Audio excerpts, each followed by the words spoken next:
Hey everybody, what's up? It's Chase. Welcome to another episode of the Chase Jarvis Live Show here on Creative Live. You know the show. This is where I sit down with amazing humans and I do everything I can to unpack their brain with the goal of helping you live your dreams in career, in hobby, and in life.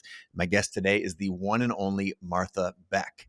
Now, if you're not familiar with Martha's work, you're in for a treat in this episode. And if you are, then this is going to be we're going to pull back the layers of the onion and get to her latest philosophy and the title of her new book, The Way of Integrity. And if you don't know what integrity means, it's not about being good in the classic definition. In the Martha Beck world, integrity means feeling whole. So if you have ever felt less than whole, felt like a part of you was doing something for someone else, where you weren't being true to yourself, where the prescribed path, whether that's from your parents, your career counselors, your peer group, if that ever felt out of whack, if it was dissonance in what the world was saying and what you were feeling in your heart and your soul, this episode is for you. Now, for those of you that don't know, I want to give you a little bit of background. Martha Beck is a best-selling author, life coach, and speaker. Oprah called her one of the smartest women she knows. She's written a number of best-selling books. I have referred to her work often in my personal journey, and I know that you're going to get a ton of value. So I'm going to get out of the way. Be ready for a ride. We're talking. This woman goes to Harvard. I'll let her tell it because her words are better than mine. But what a journey she has been on, and this conversation is going to be a treat, I promise. So I'm going to get out of the way and leave you with Martha Beck.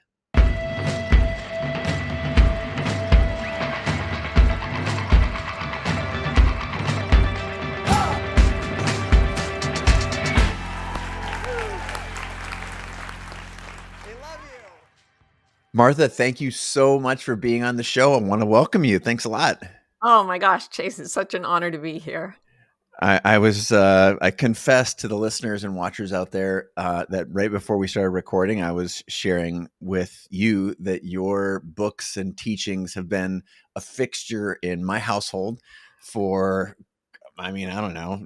I don't know if I could say decades, but certainly a long time. And so It's a treat to have you on the show. I think I was sharing a Finding Your Way book that I've got of yours with, dog-eared pages, and this has been lugged around Europe, was in my bag going back and forth between Seattle and San Francisco for a couple of years. Thank you so much. It's so weird because I listen to your podcast and I look at your photos and everything and I think I wrote that book about him, but I had no idea you'd read it.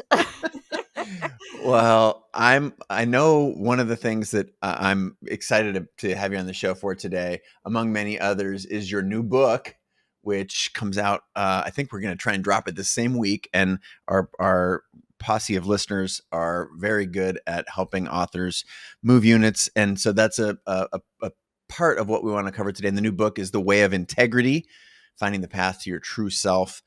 But I want to start at the start. I want to go way back because your spiritual journey, as I understand it, has been, it's a long arc. And this work, not a lot of people are called to it. And yet you seem to be such a natural in this space. And I'm wondering how you got here. What were some of the early indications that this was a path that was meant for you?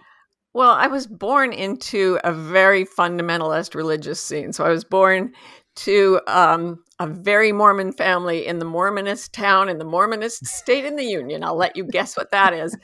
And raised, before social media, we didn't even have a TV. So I was just told all these odd religious things, every righteous man gets his own planet. I was like, I don't know. Okay, I'm 5. What do I know?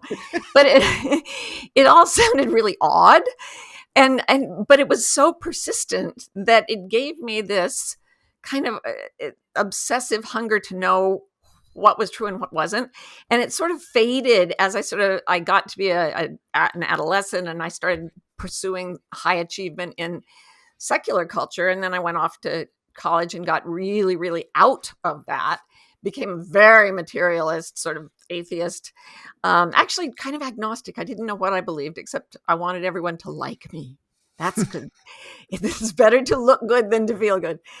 And then I think the breaking point was when I was halfway through my 3rd Harvard degree, and I had a daughter. I'd gotten married, had a daughter, and then I had a second pregnancy, and it was very strange. Like from the beginning of the pregnancy, I started having sort of paranormal experiences, being able to see what was happening in distant places, and it was very weird.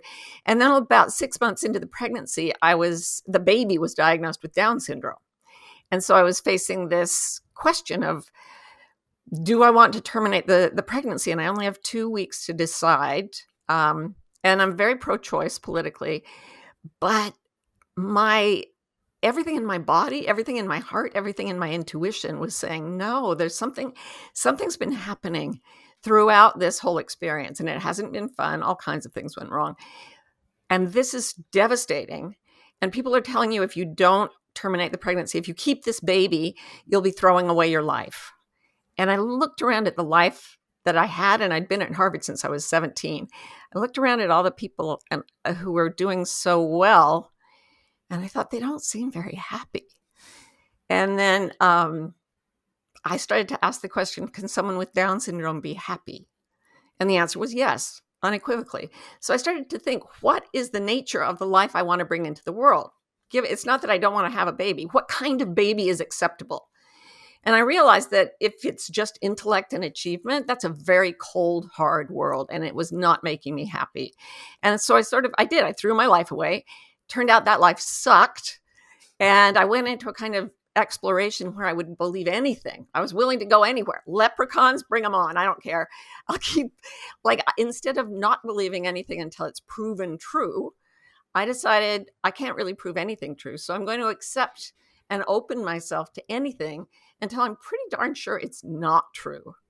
And that just threw the whole world wide open to me. It's been a strange story ever since. Well, this openness, and that's, part of what originally attracted me to your work is this sort of this allowance for things that we don't understand. And I think you talk about it in terms of magic, for example, and that conceptually, and just right. being open and willing to go against convention. And again, from the not saying I can know you personally, but knowing you through your work, this there is an undercurrent of what culture says and what is true for us, and there's a dissonance between those two things. And I think you have captured that in your work, and you've with that awareness with a capital A. But there's also an awareness for the people who watch and listen to this show that there's a gap between where they are and where they want to be. They've been told by their career counselors, their spouses, their parents, their grandparents, and what's hard around this is these are people that care very deeply about you, that you're doing it the wrong way, that you can't be or become the thing you want to be in the world because of all of these reasons. Yeah. And that you have done such a masterful job of finding resonance where there is dissonance culturally. Yeah. What is at the root of your wisdom here? How have you been able to reconcile this in a world that is struggling to reconcile it? I think I just have a very low tolerance for suffering. I really believe that we're all born with an intuitive, inherent nature that wants certain things. Your life is such an example. What little I know of you, you were headed for med school, right? Yes. To do the thing. All of the things that were approved by everyone else. All the approved things. And then, according to the story I read, your grandfather left you a bunch of photography equipment. Yes. And then, sorry to turn the tables, but what did that feel like for you? Well, it felt like the curiosity, it felt like a hall pass. It felt like a permission slip to actually veer or step off the cultural norm for just long enough to get a whiff of something that was different than what was prescribed. And it was that whiff, the scent. It's sort of like when something's cooking in the kitchen and you want to learn more. And there was a harmony in what I would say my head-heart connection of when I started sort of pulling on this thread or walking toward the kitchen, or the way I talk about it in my book is stepping onto the path, is things began to feel effortless. And I know from your book, this is what it feels like to be in integrity. But exactly. So you turn the tables on me, which is fair, but you have been on a journey. Did you know this when you started, when you left that path from Harvard, when you decided to have the child? or and did you magically arrive, or was this a series of peeling back layers of an onion? Well, when I look back, it was happening from the beginning. I talk in this book about the difference between nature and culture. So you Mhm. put the two on the ends of a spectrum, and we're all born true to our nature. Every animal is, and we are the only animal, so far as I know, that can work against its own nature to the point where we will walk into cannons. We will live lives of private hell just to please other people, and that's culture. Culture meaning every Terence McKenna says, whenever you have two people in a room, culture is the third guest at the table. It's the pressure to conform. Mm. And as social primates and primates with very high ability to imagine things, we've taken leaving our nature behind to a point that no other animal has ever taken, so far as we know. Maybe there was a dinosaur back there, but they're done. But what happens when we pull away from our nature is that the I divide the meaning making systems of the psyche of the self into four. And this goes along with many wisdom traditions around the world, by the way: spirit, heart, mind, body. And we usually, especially in our culture, we're very enslaved to mind. In Mhm. Asia, there's a saying that the mind is a wonderful servant, but a terrible master.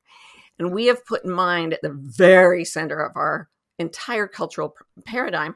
And to follow what we mentally believe to be approved of, we will abandon our heart, our body, and our soul.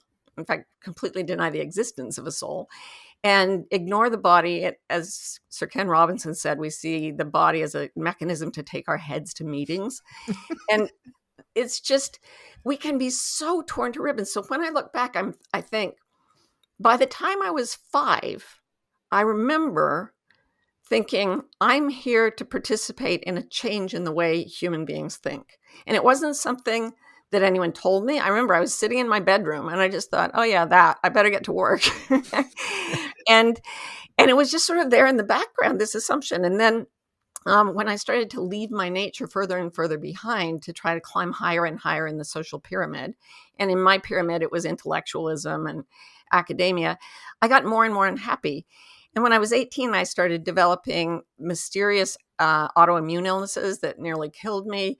I was in chronic pain for 12 years, had my kids in the middle of that, had this second child who was cognitively disabled. So now I've got a sick body, a different child, and a life that's still desperately trying to achieve the cultural norm.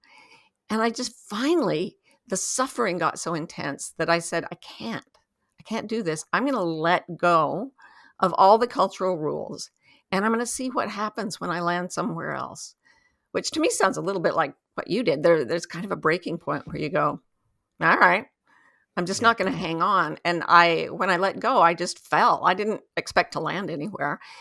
But as you said, when we do that, there is something, and I don't believe in magic. I believe in science, but I believe there's a whole lot science doesn't know. Yeah. And when you let go of your cultural paradigms and you fall into your true nature, miraculous things start to happen.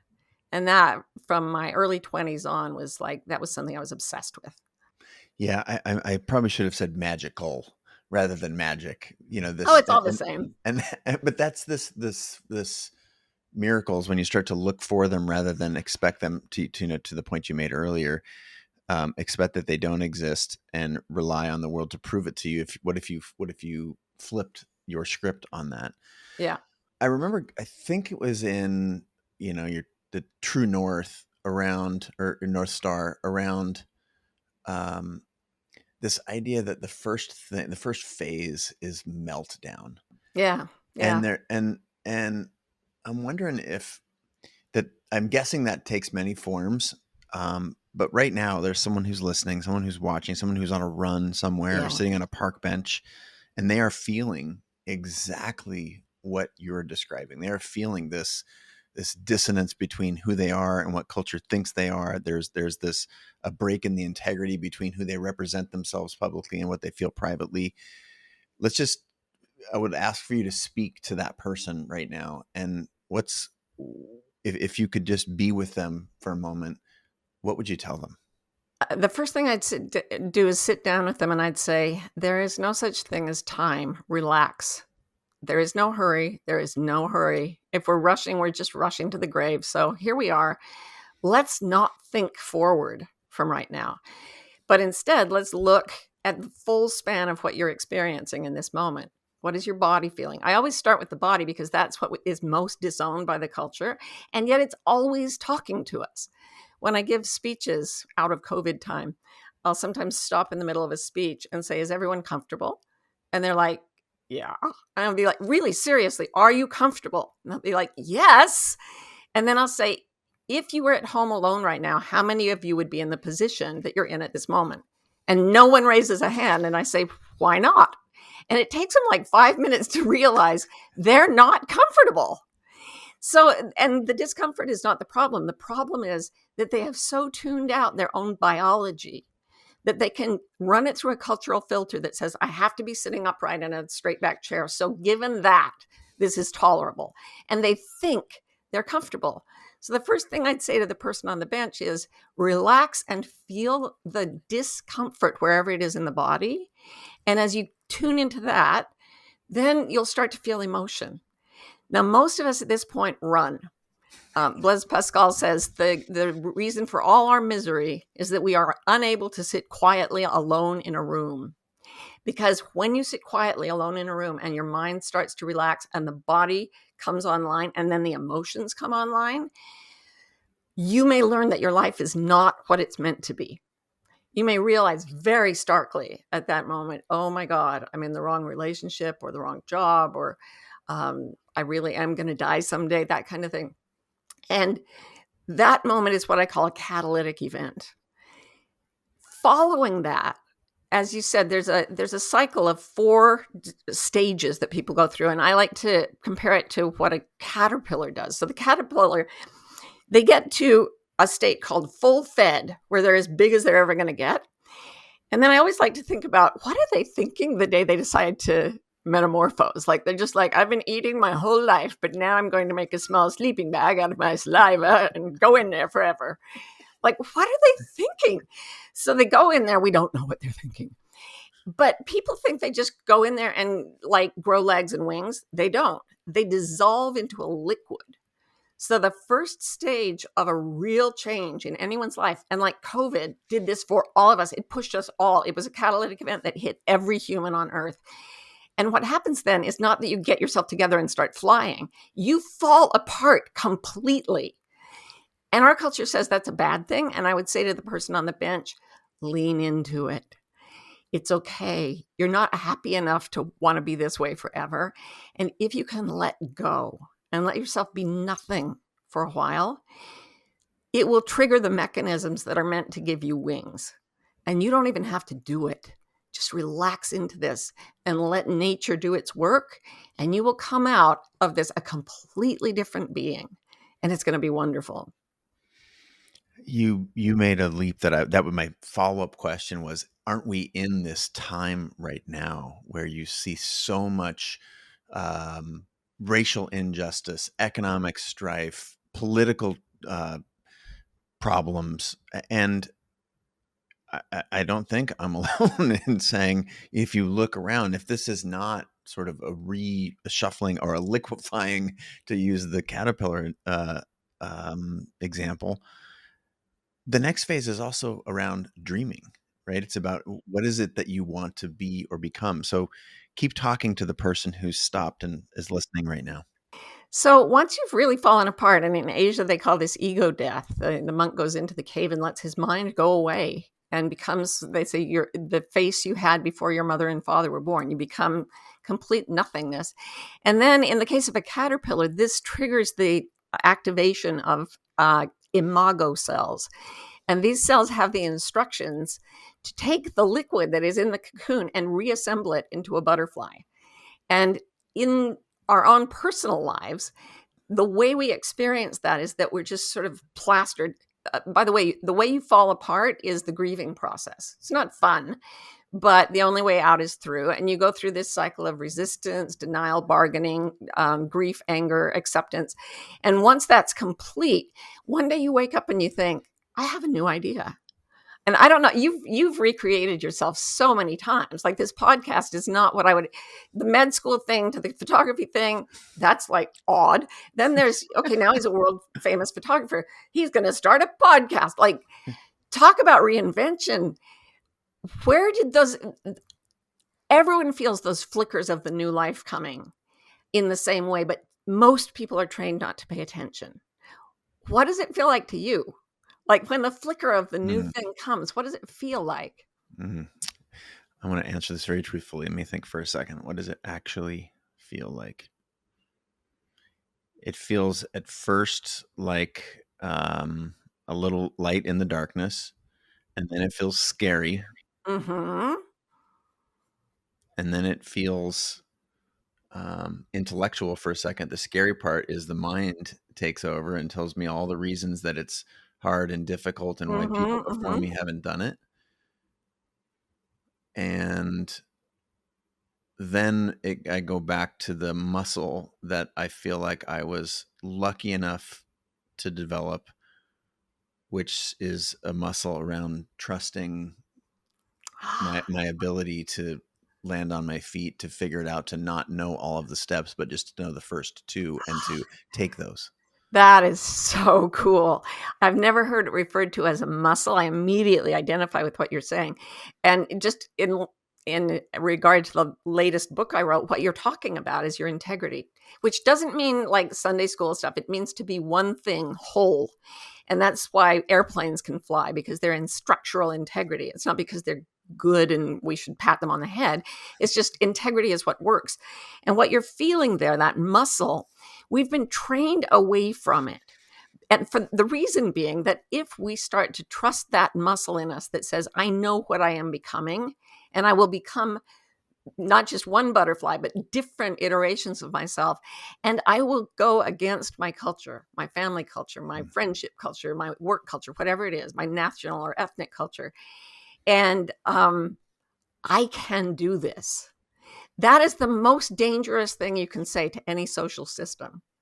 And I believe that's, for example, that's why you got the Black Lives Matter thing rising up during COVID, because everyone had to sit quietly alone in a room for a while and the truth started to rise. And there was a certain group of people that said, we have been oppressed for centuries and it is no longer acceptable. That's got to go. And there's no precedent for justice being established in that area. But there is that feeling, Dr. King's dream. Where did that come from, that dream? It had to come from something internal and possibly numinous or like otherworldly. It had to come from truth with a capital T. And so you're landing in that personally. Huge groups of us are finding that muscle collectively. And it is faith, exactly as you said, it is faith and trust in that allows us to leave cultural forms that aren't working, not for us, not for anyone, and go into something beautiful. But in this scheming and dreaming stage, it all happens inside. So both the first stage, I call it square one, the square of death and rebirth. And then the second, which is the square of scheming and dreaming, they happen inside your own head, heart, soul. And then after you've thought for a while, you can take it out on the road. So tell me more about your process. Like, you have a brilliant idea, and then you didn't just get catapulted to world fame and success. How did you get through square 3, which is the square where you actually go from the ideal world to the real world? Well, first of all, this is so fun to be in conversation with you about this, because I've read your work and watched you dissect so many other people. Now to be on the receiving end of this dissection when we're talking about your book about integrity. Let's see. I find that dreaming and scheming phase there's a truth, like a beacon of truth, that if I have pretended that it's something besides that beacon of truth, I've struggled to go into the real world. But when I have trusted that beacon of truth, and it's something that I love, that I feel passionate about, I feel connected to, I feel like bubbles up inside me. Yeah. That makes the work, I can't say effortless, because I put a ton of effort into it. Sure. But it feels like I'm doing the right thing, which again, I know from this is integrity. This is the oneness I think Yeah. that Yeah. you're Yeah. talking about. And that action starts to feel like it's in sync with who I am rather than um, the times where I have, had performative roles in my life or, done Right. things against my will or pretending that I wanted to go to medical school when it was just the Right. thing that was socially acceptable. So is what I'm describing there? Do you feel like that's an analog for integrity, for Oh, oneness? Is that why absolutely. it's easy? It's not even an analog. It is the thing itself. You're talking about living in integrity. And I love that you used language that was both emotional and physical. You talked about bubbling, you talked about passion. Bubbling is a physical thing we can Hmm. observe. And so many of your pictures have bubbles. I love that. And passion is something you feel in the heart. And then you said some more things that made me think that's really, he's going on soul. He's imagining what's never been. And then you bring your intellect to it. All four of those systems are aligned, and you're so into the wholeness of yourself that you are then able to be your nature despite your culture, which not only improves your life but improves the culture itself. Like this whole book now is based around Dante's Divine Comedy because that's an obvious self-help thing.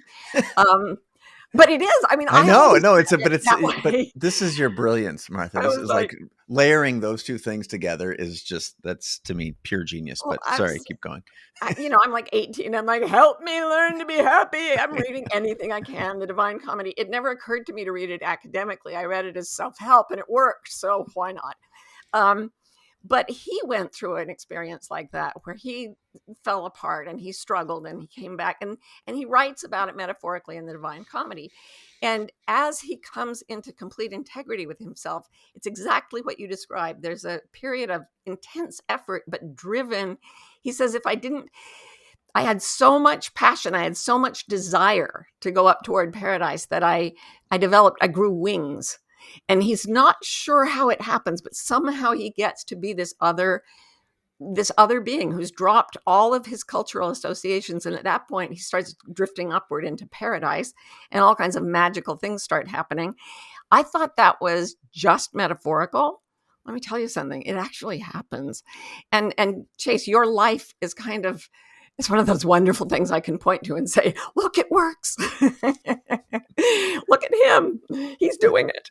Well, this I want to paint a picture that's real. Like there were that to say it works, like didn't feel like it was working at all kinds of different stages along the way. And I say that to make to sort of help people feel included in this process Absolutely. that this is that it sometimes it feels difficult, it feels hard, and Yeah. it's what when I refer to it as a muscle, because once you've gone through that once or twice, Yeah. you start to recognize this as a pattern. And when you realize it's a pattern, you can look back at and connect some of the dots and saying, great, how did it play out when I doubled down on the thing that Yeah. I truly felt was in my heart? Oh, it worked. And how did it feel when you sort of leaned back or shied away from the thing? Oh, it was a Right. total disaster. And this is true with relationships. This is true with Yeah. career path. This was true for me in friendships. Um, Physical health, yeah. Oh, finance, for sure. everything. Yeah. Yeah. Well, And I want to talk about integrity because right now there are people who like there's an in the book you talk about an unlearning. mhm. And Yeah. I feel like that was the hardest. And to be fair, I am white, I am male, I am born in America. I have basically every privilege. I mean, I was lower middle class, but I've basically ticked all of the privilege boxes.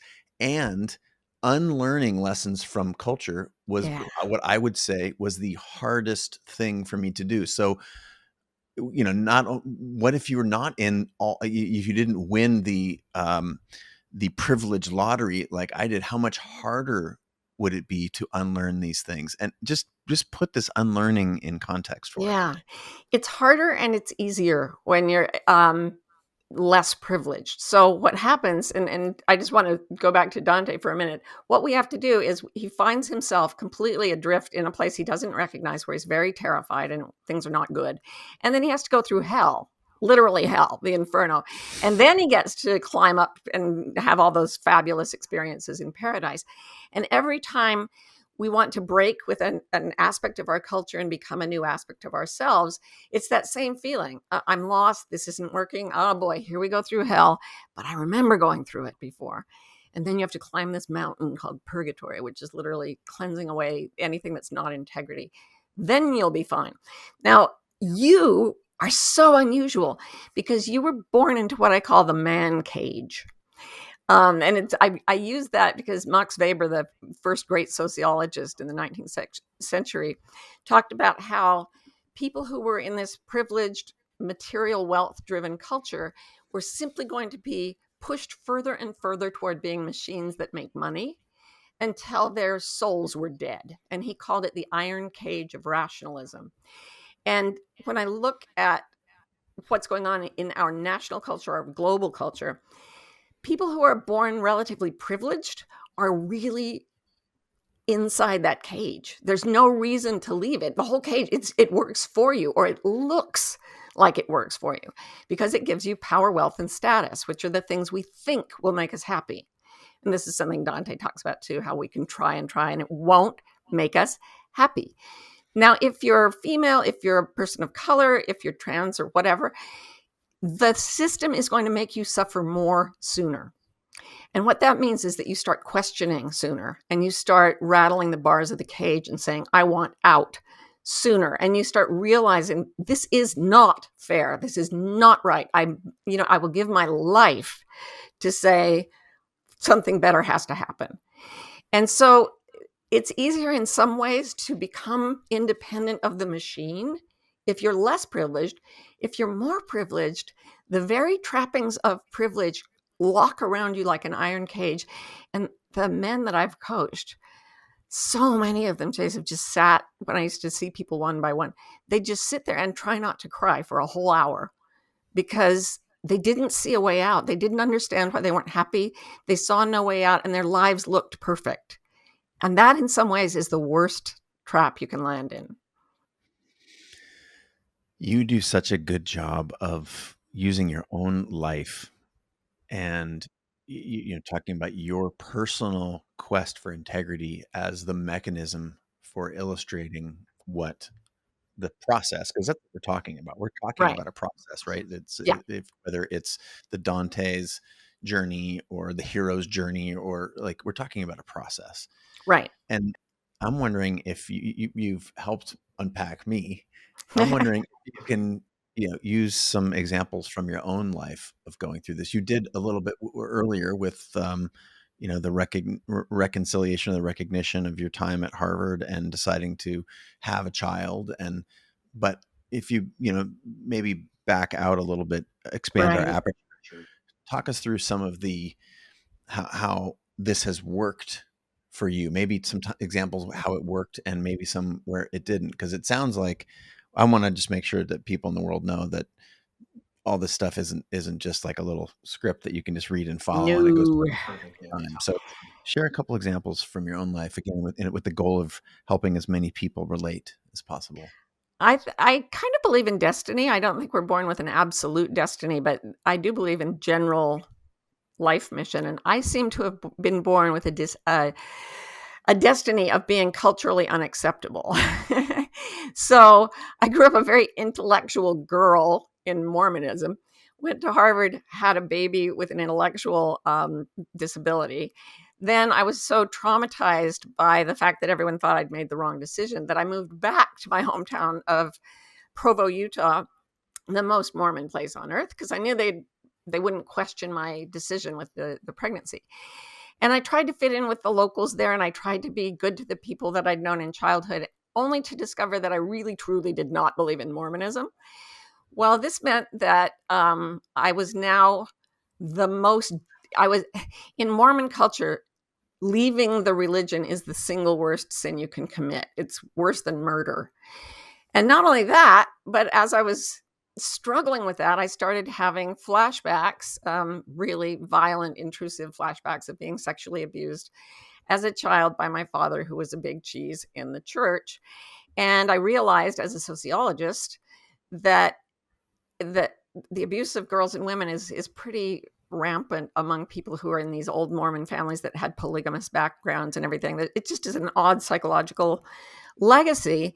So then I left my, when I was 29, I decided I was not going to tell a single lie for an entire year. I took this as a New Year's resolution because I couldn't figure out how to get my feet on the ground with all these different cultural pressures. And I knew I needed something solid to stand on. So I decided not to tell a single lie the whole year I was 29. I kept that resolution.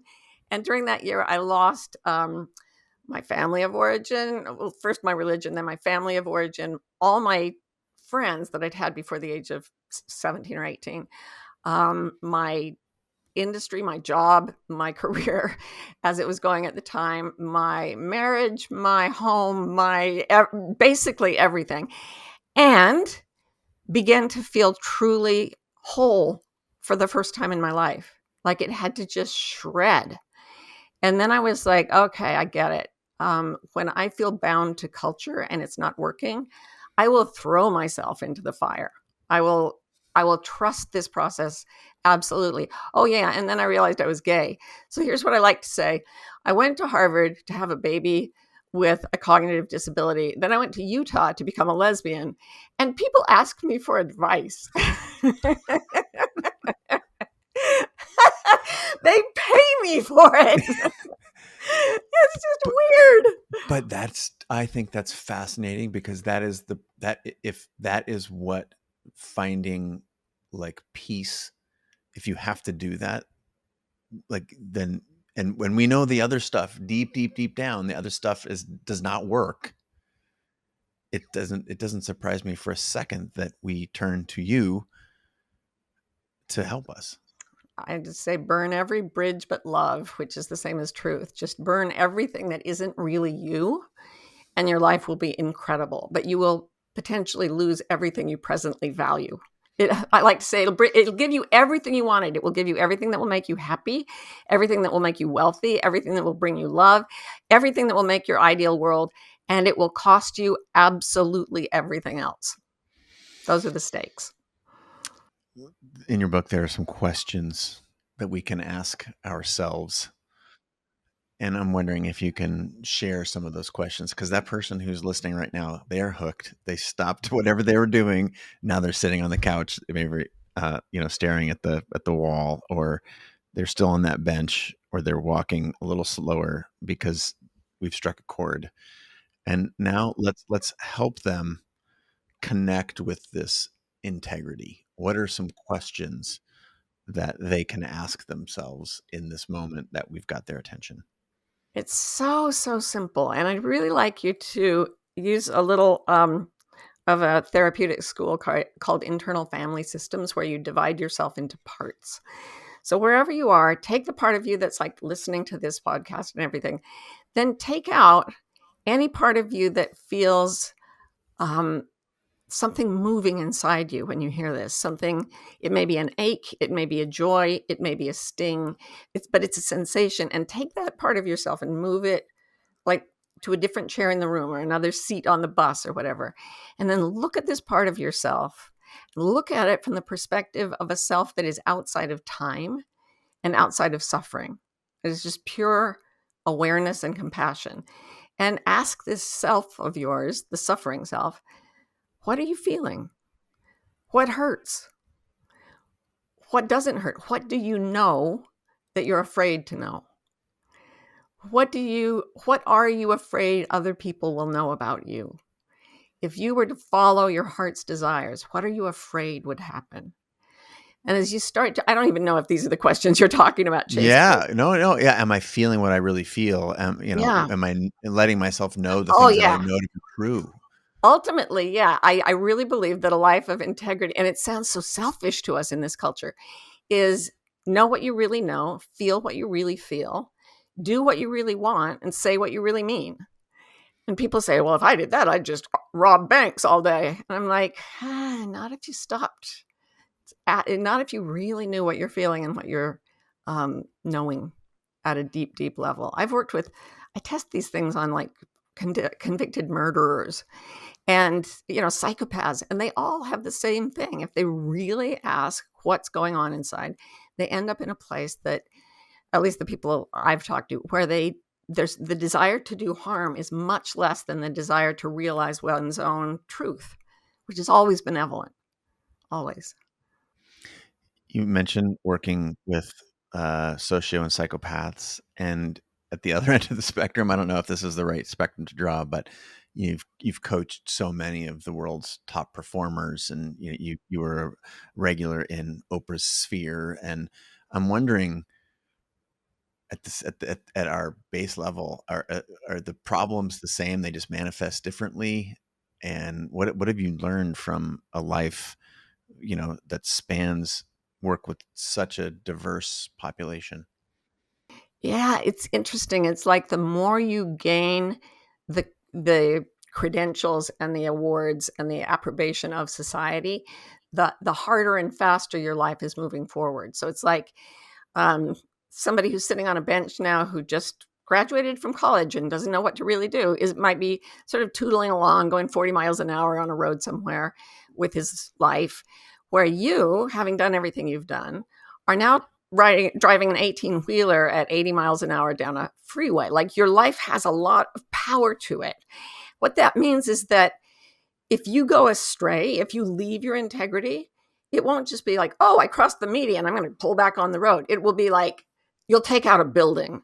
So no matter how much we gain in terms of success in the culture, all we get is more intense versions of the same stressors that bothered us when we were powerless, right? It goes with us unless we choose to walk away from cultural pressures into our integrity. Other than that, you just get harder and faster punishment when you go wrong. Harder and faster punishment. Yay, that's the title of my next book. Bestseller in the making. I want to go back to the root, this concept of integrity. And what are some simple things that one knows, or one can know, when it's working? Because is it mind? Is it body? You start with the body, but we never really got to complete that thought. What does it feel like? Because again, that same person, and I've been this person. I'm saying that person a little bit to relieve the burden of owning this myself, but the person who's on the park bench who stopped their run to listen to this conversation. We talked about the feelings that it feels when you're in integrity, but what are some of the other signs and signals? Oh, the interesting thing. I talk in the book about a friend I had who was a hardcore junkie on the streets of New York for 20 years, then got clean and sober for 20 years, and died shortly after I met her, actually, a couple of years. And what she would always say is, she'd say, I've run 1,000 hustles in my life, and I realized pretty much everyone is always running a hustle. I did it for heroin. Other people are doing it for praise or for money or for love. And she said, they're all the hustles are the same. They're all flimsy because they don't have truth in them. Once you start telling the absolute truth about your life, you come into harmony with reality. And so you don't have to build your life anymore. You are resting it on a solid foundation. And she used to say, at the end of the day, only the truth has legs. Nothing else is left standing. And after she died, I got a tattoo on my right ankle that says, only the truth has legs.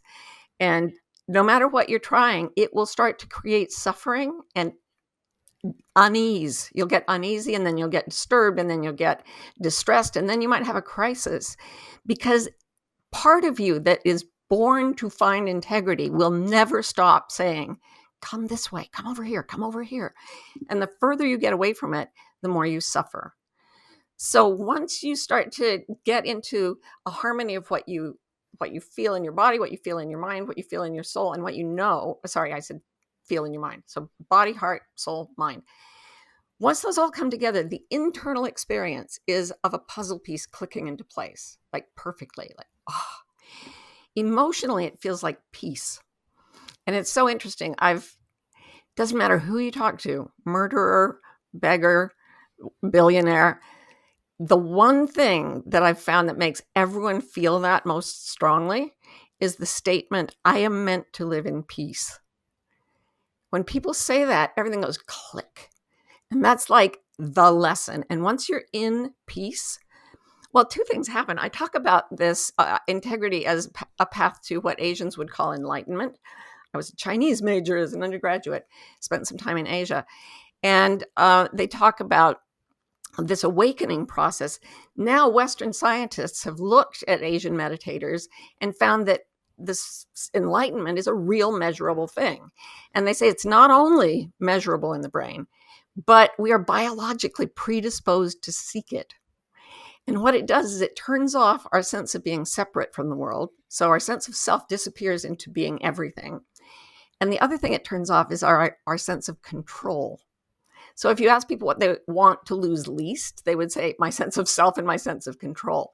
But when those two things go quiet and you surrender to peace, you go into a state of bliss in which things happen to you with improbable levels of joy and success. And that's what I mean by the magic. And again, I'm so glad to be talking to someone who's done it, because I can just point to you and say, ha, ha, ha, it really happens. Well, you have, my wife and I have a dear friend who has completed your coaching and Wayfinders. And I'm wondering if you can talk about some of the approach, not just the teachings, but the approach to teachings, because I think it provides it might be a lens through which we get some really interesting context. So just, there's a post that I was drawn to on your Instagram, which is Wayfinders have many labels: medicine people, shamans, mystics, healers. But today, most Wayfinders live among people who have no name for them. So paint a picture for us of Wayfinders that live among us but have no name. Yeah. As a sociologist, I went looking, as part of some of my research forever ago, I went looking at all the pre-modern tribes and specifically what formed culture originally. And culture always forms around someone who has a kind of, it was called charisma, and that was not used in English until anthropologists and sociologists started using it to define people who have this connection to something inner and other that we've been talking about this whole time. And in every group around the world, there are these people, and they have a cluster of characteristics. Typically, they are there are all kinds of things that we separate. So artists, that would be, you're on for that. Psychologists, mystics, animal behaviorists, botanists, medicine, healers, psychologists. They have this cluster of characteristics. And in every group, there will be elders who have this and who will be called whatever that particular people calls them. There's no one word. I chose Wayfinders because it was a very unusual English word that sort of put them in a pile. But in prehistory, every group of people had about 50 to 135 people in it. That meant that they always had some medicine people growing up. They also had some elders and they had some babies. So there was a fairly high recurrence of this cluster of characteristics in every known culture. And I thought they've got to still be happening. And I started looking for them. And it was related to that feeling I had when I was a young child, that there's something we've got to fix about the way people perceive the universe and the way they function in the world, the way we think. There has to be a shift in consciousness if we're going to keep living in harmony with the earth and each other.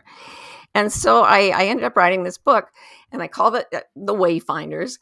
And my premise is that you're born that way, to quote Lady Gaga. I lived on the shore of California for a while, and I looked at history to see what the original people there did, to pass the time for 6,000 years before the Europeans got there. And it said they lived by storytelling, by picture making, by weaving, fishing, hunting, gardening. And I thought, they lived for 6,000 years doing things that we do on vacation. We go to spas to do that stuff. But that's what we're naturally meant to do. And some of us are natural medicine people. But it doesn't mean doctors, although a lot of doctors do fit this. It just means you're a wayfinder. And so I kind of look for those people, and there's a sense of recognition that goes with it. And they're always doing something really interesting and nothing like anyone else. And you seem to have been able to grab that with both hands early in your life. And I just hope that people out there listening are thinking, huh, that sounds really cool. And one more thing. You talked a bit about unlearning before. In the Tao Te Ching, my favorite book of Chinese wisdom, it says, in the pursuit of knowledge, every day something is added. In the pursuit of the way or of enlightenment, every day something is dropped. Less and less you have to force things until you arrive at non-doing. When nothing is done, nothing remains undone. That's the wisdom of China coming through its wayfinders. And all the wayfinders say the same thing in different languages. You let go of culture. You let go of what you're so attached to. And what lives through that fire is pure magic.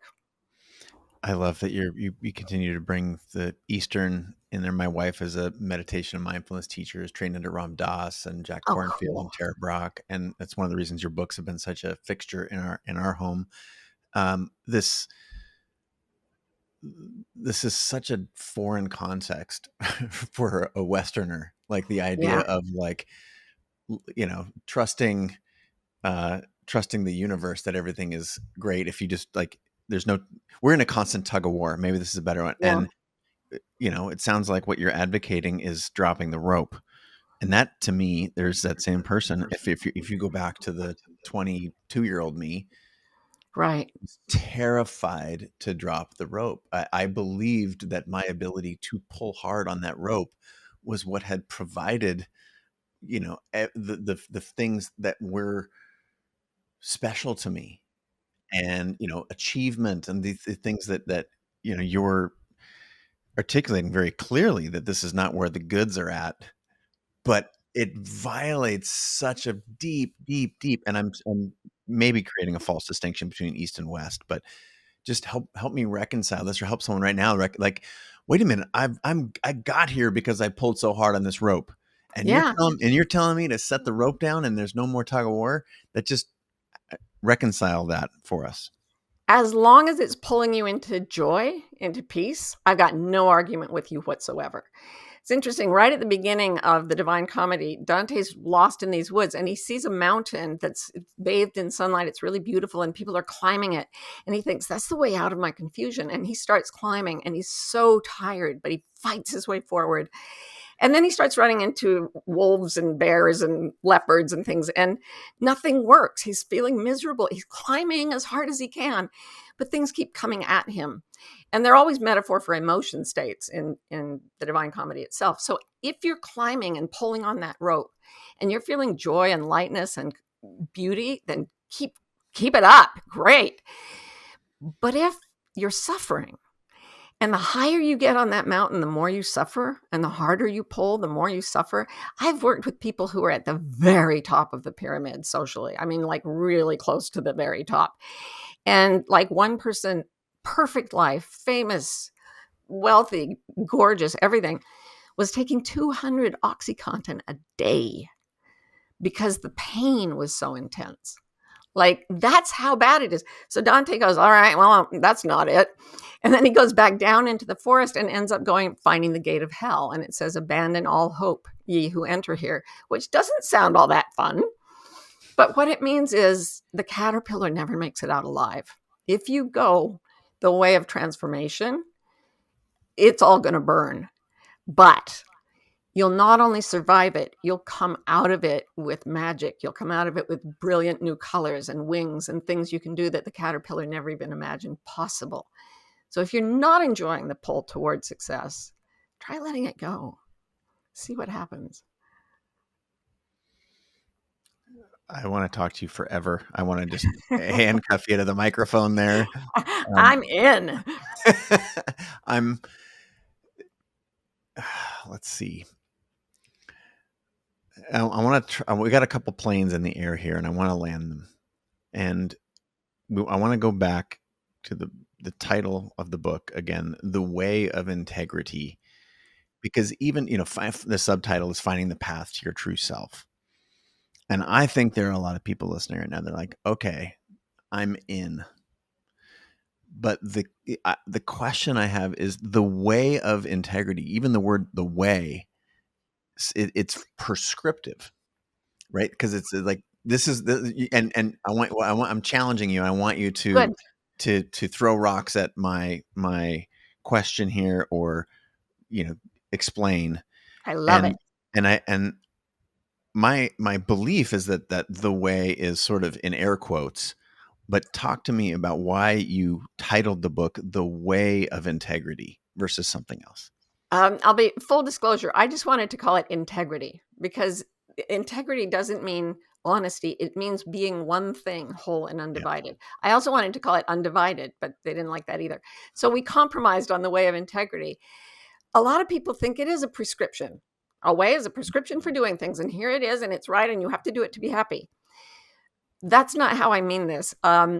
Way, and I say in the book, it can mean either a path, like this is the way, or it can mean a method, a recipe. Here's the recipe for happiness. It also, I mentioned the Tao Te Ching. Tao is Chinese for way. And so that's my favorite book in the world, and I am obsessed with it. So it chimed that for me too. If you think this is prescriptive, you'll find that's not what I'm talking about. By way, I mean a path that is meant for your feet only. It's not anyone else's trip to wholeness because no one else is you.